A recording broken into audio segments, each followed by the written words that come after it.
Number लावायला आला काय? त्यात किती बसतंय?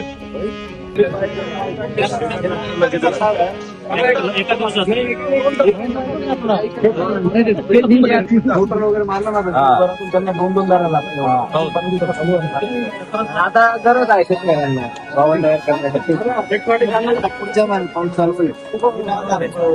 किती बसत तुम्ही काय करताय? शिक्षा घ्या घरी 500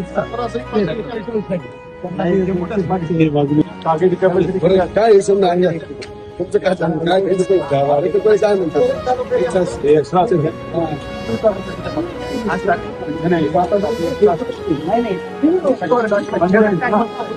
आता रेट 2.5 पाऊण होतील 2.5 लिटर 2.5 पाऊण होतील किती असतं?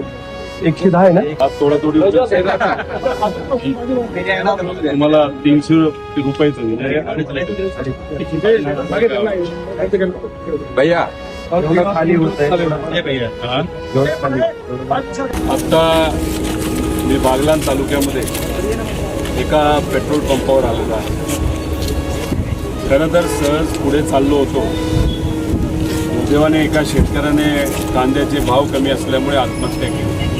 त्यांच्या घरी जाऊन त्यांचं सांत्वन करण्यासाठी आम्ही जात असताना मध्येच एवढी मोठी रांग बघितली. शेतकरी इथं उभे आहेत. डॉक्टरांना भेटलो, काही कृषी कंपनीमध्ये मार्केटिंगचं काम करणाऱ्या लोकांना भेटलो, काही शिक्षकांना भेटलो, काही सर्वसामान्य लोकांना भेटलो. पेट्रोल पंप मालकांना सुद्धा भेटलो. मी असेल, सुनील भाऊ मुसारा असतील, दत्ताभाऊ जिल्हाध्यक्ष असतील, चव्हाण भाऊ इथले असे सर्वच आमचे पदाधिकारी होते. सर्वांची चर्चा केली. सगळ्यांचं एक मत आहे की एका नेत्याने भाजपच्या म्हणजे महाजन साहेबांनी जे शेतकऱ्यांबद्दल एक वक्तव्य केलं.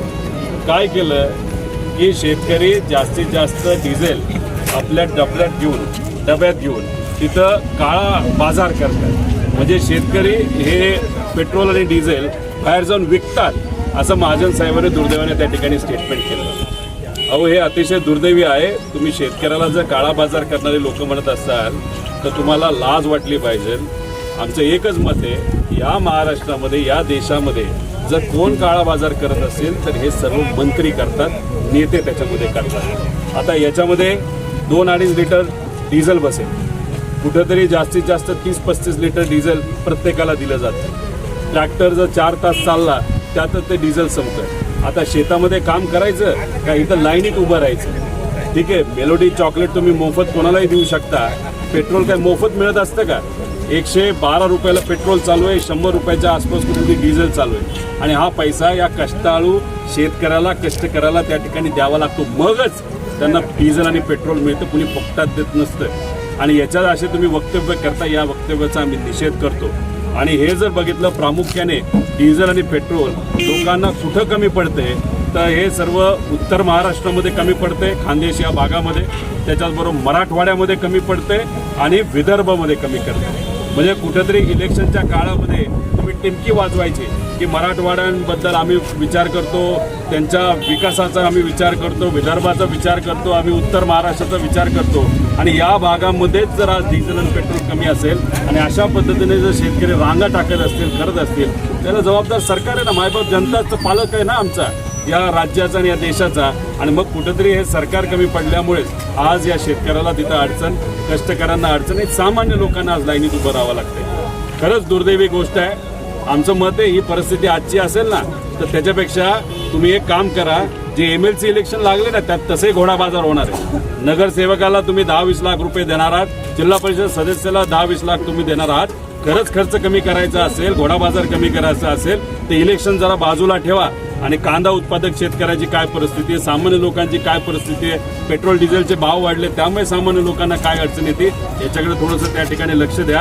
आणि जर नाही दिलं ना तर मला सांगायचं आहे मंत्र्यांना, हेच कॅन घेतील लोक आणि तुमच्या डोक्यात घालतील अशी या राज्यामध्ये देशामध्ये परिस्थिती आहे. त्यामुळे सामान्य लोकांना गृहीत धरू नका. आणि कदाचित आता पश्चिम महाराष्ट्रामध्ये सुद्धा पेट्रोल आणि डिझेलची कमतरता पुढच्या काही दिवसांमध्ये येण्याची शक्यता आहे. त्यामुळे लोकांना अंधारात ठेवू नका. काळा बाजार लोक करतायत, सामान्य लोक काळा बाजार करतायत असं कृपा करून तुम्ही बोलू नका, नाहीतर तुम्हाला हे महागात पडेल. एवढंच या ठिकाणी सांगतो. आज शेतकरी अडचणीत असल्यामुळे अश्रू त्याचं पाण्याचं आहे. पण आता बऱ्याच ठिकाणी शेतकरी आत्महत्या करत असल्यामुळे आता ते अश्रू रक्ताचं झालेलं आहे आणि त्याला पूर्णपणे हे सरकार त्या ठिकाणी जबाबदार असेल हे याद राखा, एवढंच या ठिकाणी सांगतो.